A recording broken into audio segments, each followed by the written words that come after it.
So Tummalapalli Ramasatyanarayana గారిని మాట్లాడాల్సిందిగా కోరుకుంటున్నాం. వేదిక మీద ఉన్న అతిరథ మహారథులకి, ఇప్పుడే వెళ్ళిపోయిన మహారథులకు కూడా నమస్కారం. యాక్చువల్గా రైట్ అనే సినిమా రైట్ టైంలో రిలీజ్ అవుతుంది. ఎందుకంటే 30వ తారీఖున సోలో సినిమాది, 29వ తారీఖున 5-6 సినిమాలు ఉన్నాయి, 30వ తారీఖు ఒకే ఒక్క సినిమా ఉంది. డెఫినెట్గా ఈ సినిమాని ప్రేక్షకులు ఆదరిస్తారు. ఇక ఈ సినిమాకు విషయానికి వస్తే డైరెక్టర్ శంకర్, అంటే మనకి తమిళనాడు శంకర్ ఉన్నాడు, అయితే ఇక్కడ ఎన్ శంకర్ ఉన్నాడు.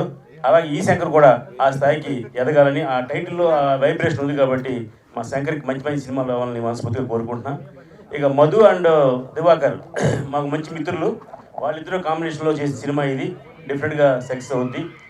ఎందాక ఇంకో విషయం చెప్పారు మన కౌశల్ బాయ్ ప్రతి చిన్న విషయంలో కూడా చాలా జాగ్రత్త తీసుకొని, సినిమా నిర్మాతకి ఎంత హిట్ అవసరమో అలాగే హీరోకి అర్థం కూడా అంత అవసరం కాబట్టి ప్రతి చిన్న విషయంలో కూడా ఆయన తప్పనిసరిగా సినిమాకి కోఆపరేట్ చేస్తాడు. ఒక పబ్లిసిటీ కానివ్వండి, ఒక ట్రైలర్ కానివ్వండి, ఇవన్నీ కూడా ఇంత బాగా రావడానికి కారణం కౌశల్ గారి పాత్ర కూడా ఉందని మీ అందరికీ తెలియజేస్తున్నా. కౌశల్ మాకు మంచి మిత్రుడు.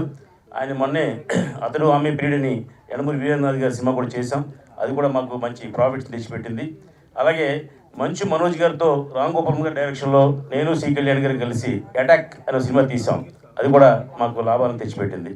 ఇలాగా ఈ కాంబినేషన్లో మంచు మనోజ్ లాంటి మంచి ఆర్టిస్టు వచ్చి ఈ చిన్న సినిమాని బ్లెస్ చేయడం అంటే ఇది ఎంతో కొంత ఈ సినిమాకి హెల్ప్ అవుద్ది. ఎందుకంటే పెద్ద స్టార్ సినిమాలకి, స్టార్ హీరోలకి అందరూ సపోర్ట్ చేస్తారు. అలా కాకుండా ఒక చిన్న హీరోలకి, చిన్న డైరెక్టర్లకి కూడా మంచి మనోజ్ లాంటి వ్యక్తి వచ్చి ఒక బ్లెస్ చేసి ఒక మంచి మాట చెప్తే డెఫినెట్గా ఈ సినిమాకి హెల్ప్ అవుతుందని నేను మనస్ఫూర్తిగా కోరుకుంటూ, ఆయన ఆ మాట చెప్పినందుకు మంచి మనోజ్ని అభినందిస్తూ, ఇలాగ భవిష్యత్తులో ఈ కాంబినేషన్లో ఈ శంకర్ అండ్ మధు అండ్ దివాకర్ కాంబినేషన్లో మరిన్ని సినిమాలు వస్తాయి, రావాలి. ఎందుకంటే శంకర్ కూడా నిర్మాతలు సేఫ్గా ఉండాలి, అతనికి ఏం చేస్తే మనం సేఫ్ అవుతామని ఆలోచించే మంచి వ్యక్తి. అవకాశం ఇచ్చారు కదా అని ఇష్టం వచ్చినట్టు ఖర్చు పెట్టకుండా చాలా జాగ్రత్తగా ఖర్చు పెట్టి చాలా బాగా తీసి చూసాం. ట్రైలర్ చూసాం, నిజంగా ఎక్స్ట్రాడనరీగా ఉంది. ఈ సినిమా ఇంకో ప్లస్ పాయింట్ ఏంటంటే ఇది ఆల్రెడీ మలయాళంలో remake cinema, super hit cinema కాబట్టి ఇంకా ఆ అప్లైజ్ కూడా ఈ సినిమాకి ఎంతోంత హెల్ప్ అవుతుంది కాబట్టి ఈ సినిమా హిట్ అవుతుందని మనస్ఫూర్తిగా కోరుకుంటున్నా. ఇకపోతే యాంకర్స్ ఉన్నారు. మా రవి గారిని రామ్ గోపాల్ గారిని ఎప్పుడో 4 సంవత్సరాల క్రితం ఊరికి ఒకసారి పరిచయం చేసి ఫోటో తీయించా. కట్ చేస్తే రామ్ గోపాల్ ఈయన గురు శిష్యులాగా ఉంటూ ఆయన అద్భుతంగా మన విజయవాడలో ప్రెస్ మీట్ జరిగితే మొత్తం అంతా 3 అవర్స్ ప్రెస్ మీట్ ఉంటే 1.5 అవర్ మా రవి తీసుకున్నాడు.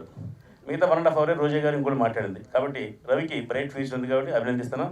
అలాగే ఇంకో యాంకర్ గారు ఉన్నారు, స్వప్న చౌదరి గారు. ఆవిడ యాంకర్ కాదు, ఆవిడ హీరోయిన్, మంచి ఆర్టిస్టు, అలాగే మంచి యాంకర్ కూడా. కాబట్టి ఆయన అభినందిస్తూ, పేరున ఈ కార్యక్రమానికి వచ్చిన అందరినీ అభినందిస్తూ, every successful man behind one lady అంటారు. అలాగే మా కౌశల్ అన్న వెనకాల ఒక లేడీ ఉంది, ఆవిడే వారి శ్రీమతి గారు. వారి సపోర్ట్ వల్లే కౌశల్ ఇంకా ఎదుగుతున్నాడని నేను మనస్ఫూర్తిగా తెలియజేస్తూ, ఈ అవకాశం ఇచ్చిన అందరికీ కూడా పేరున అభినందనలు తెలియజేస్తున్నా. Thank you sir, thank you so much.